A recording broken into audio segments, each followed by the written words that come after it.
morning and welcome back to today's virtual assembly.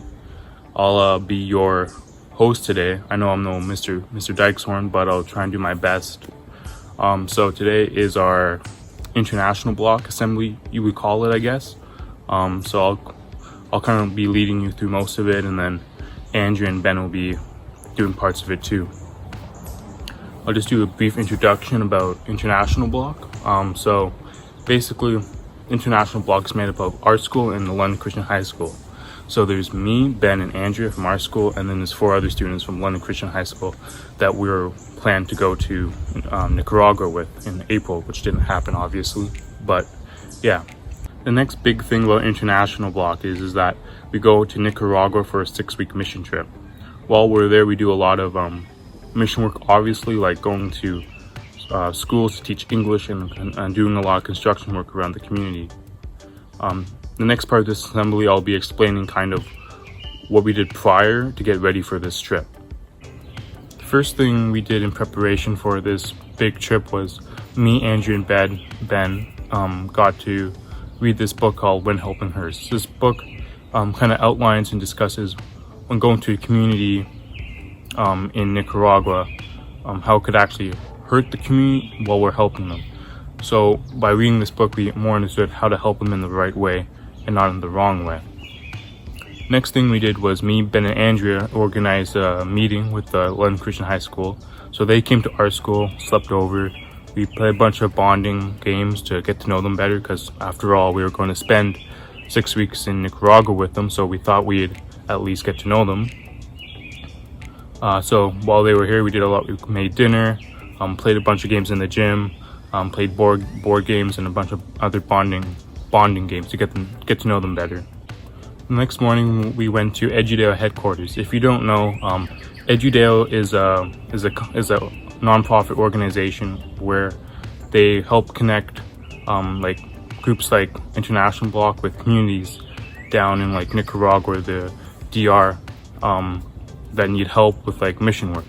So they were kind of organizing our whole trip for us. So me, Andrew, Ben, and the London Christian High School students went down to the Edudale headquarters, and we went through a bunch of different scenarios and things that might happen while we're down there, so we can be prepared for the worst or the best. Next thing we did in preparation for this trip was we went down to London Christian High School for an overnight trip with them. Just like they came to us, we went to them and did an overnight trip with them so we could get to know them better. While we were there, we did a lot of more like scenarios, what could happen, and learn a bit of like common Spanish, because that's the common language down there, so we know a little bit. While we were there, we played games in the gym, had lunch all together, just kind of learned what their kind of daily routine was there at London Christian High School, which was really cool to see how it was different from what we usually do at TD. The verse for today's devotions comes from Joshua 1 verse 9. It says, "Have I not commanded you? Be strong and be courageous. Do not be terrified. Do not be discouraged. For the Lord your God is with you wherever you go." And this verse is kind of this overall overarching theme of this whole assembly, and it was kind of the theme of our trip. Once we got the official news from Edudale that we weren't going on our trip anymore, we got on a Zoom call with Mr. Groot and me, Andrew, and Ben. Mr. Groot started shooting off ideas of what we wanted to do instead. The main thing we came up with is our journals. We would do 30 journals over 30 days, and then we basically, for that journal, there'd be like 3 main sections. There'd be reading, meaningful activity, and then there'd be loving others. The next thing we came up with is that we do a final presentation, which this is our final presentation for International Block. And then we do like a final project, which we're going to be starting to do in a couple weeks. So, as what David mentioned before, we couldn't go to Nicaragua, so we spent our 6 weeks trip at home. And here's where I mostly spend my time at. Because I love cooking and I love baking, I mostly cook or bake for my friends and my family. Other than that, I also help my mom with the cleaning. I clean the bathroom, I vacuum my apartment, I wash my shoes and stuff like that.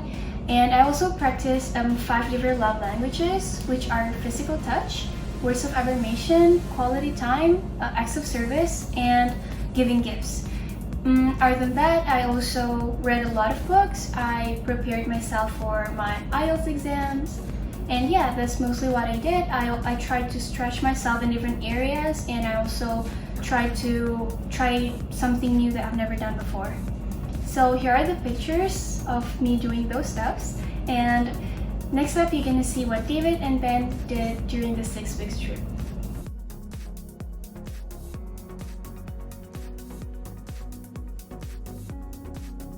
Looking back on our semester, there are definitely a lot of valuable things that we did and a lot that we can take away from those. We learned how to plan our days to include a variety of meaningful activities that helped us to grow in a lot of different ways and to do things that were outside of our comfort zone at some times.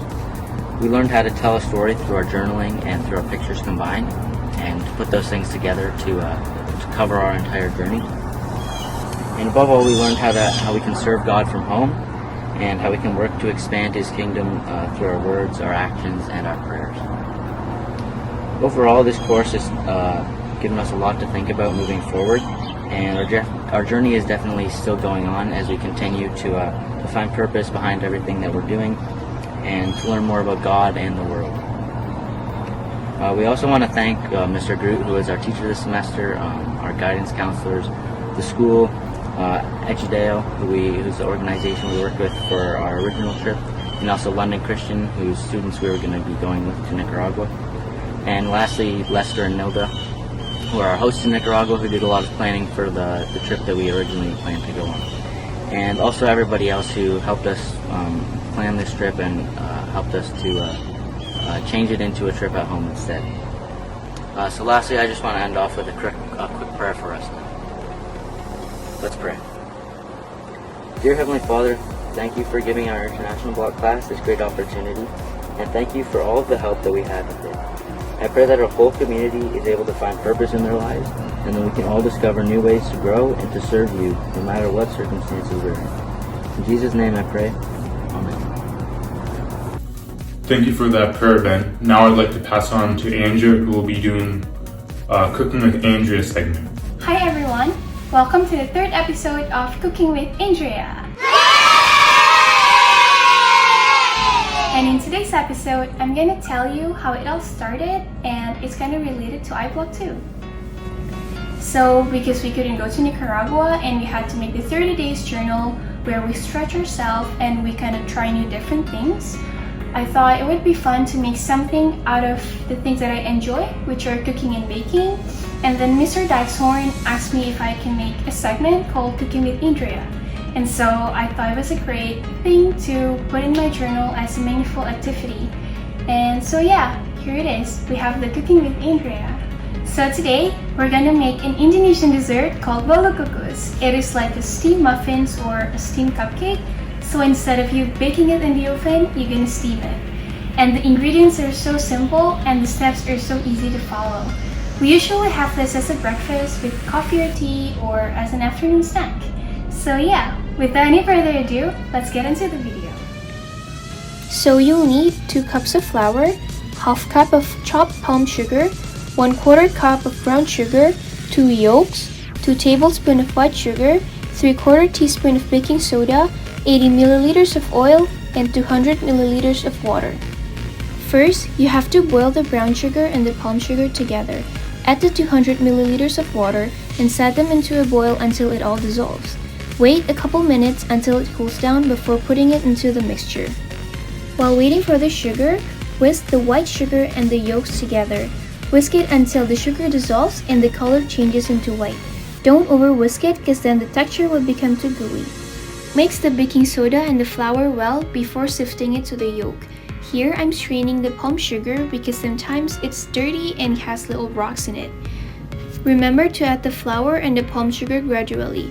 Here I'm putting it 1/3 at a time. Keep mixing it until there is no lumps. You can actually use a mixer, but I've never used it and it's easier by hand because there's not a lot of mixing. After the mixture is completely smooth and no more lumps, you're ready to put in the oil. So remember to put the oil when everything is done.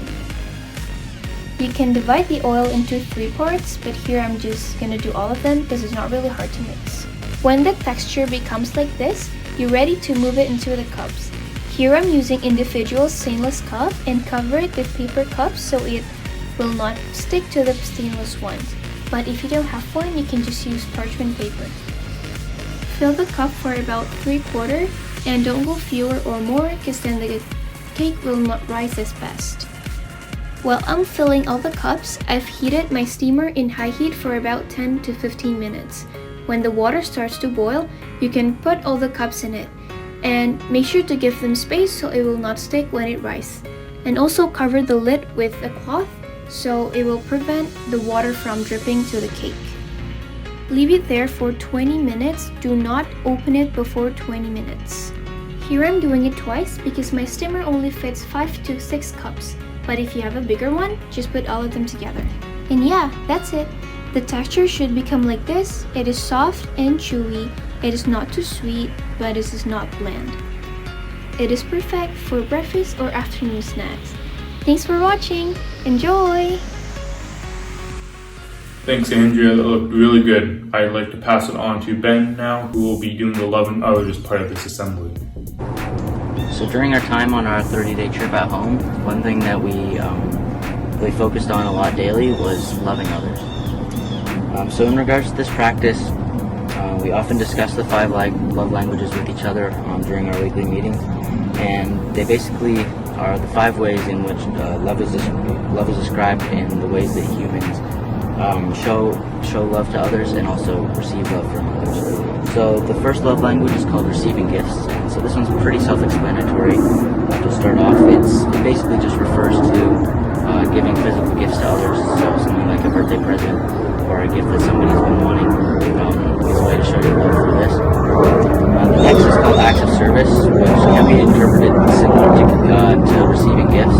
However, this one is more about doing something for someone that may need to be done, or that they've asked you to do, or that they haven't asked you to do, but you think that they would be happy to see be done, and just to do things for others. So examples of this would be like yard work, washing windows, cooking something for your family, all of which were definitely things that we did during this trip, because this seemed to be the love language that we were able to use the most overall. The third love language is called quality time, and showing love through this love language is done by spending time with those you love to show your care and appreciation for them.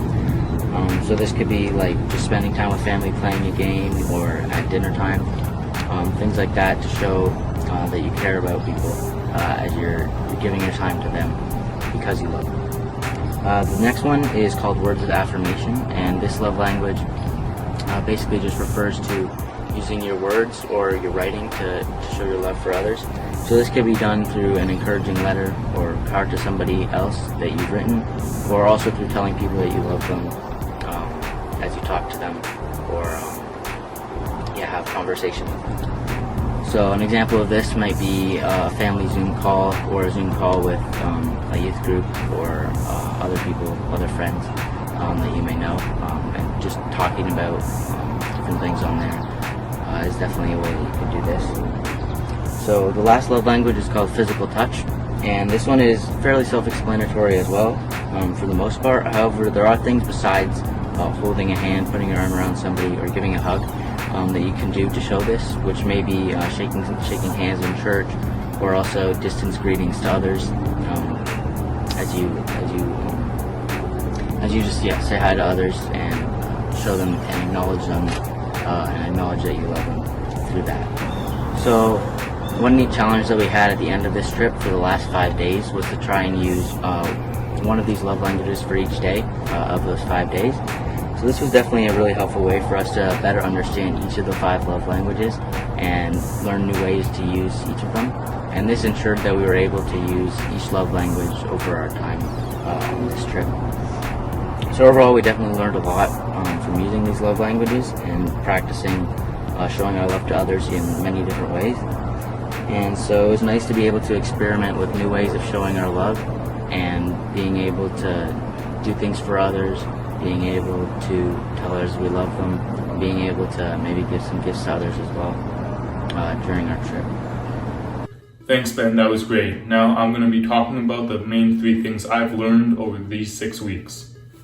The biggest thing I've learned over these last 30 days at home is that I tend to be closed off. I close myself off, and I don't tend to talk about my feelings or just push them down deep and ignore them. And over these 30 days, I have figured out that I need to be more open and talk about things and how I'm feeling, or else one day all those things will bubble up and it'll all explode out of me at one time. Next thing I've learned is that how much I love my family. I've always loved my family, but I've never really known how much I love my family until these past couple months, where I've been at home with all of them, spending time with them, having dinner all together, going on walks together, which has been really nice and a really good day to close off the day by just going on a walk with my family. The next big thing I learned is that I'm more of a doer. Over the past 30 days, we were challenged to learn how to love in different ways. And the most consistent way I was able to show love to people in different ways is through acts of service. I was able to do things, for example, like cutting the lawn, cleaning the laundry room out, organizing the downstairs storage room, etc. Just basic things like that. So yeah, I'm definitely a doer. I was never really able to fully do the other ways to show love to my family because I've really never thought about it, and doing acts of service made the most sense to me. So yeah, over the past 30 days, this is definitely the thing that's probably stood out to me the most, is that I'm more of a doer in the way I show love. International Block 2020 was quite an experience for Andrea, Ben, and David. I was honored to be their teacher, and I want to encourage you to think about being part of International Block 2021. We have a couple of students who have already applied, and if you're interested, please contact me so that I can get you in contact with EduDeo and how we might be doing it at TD next year. Whether it's in Nicaragua or at home, as you've seen today, it'll be a great experience. One in which you learn about yourself and about others, and about your relationship to them and to God. Thanks again, Ben, Andrea, and David.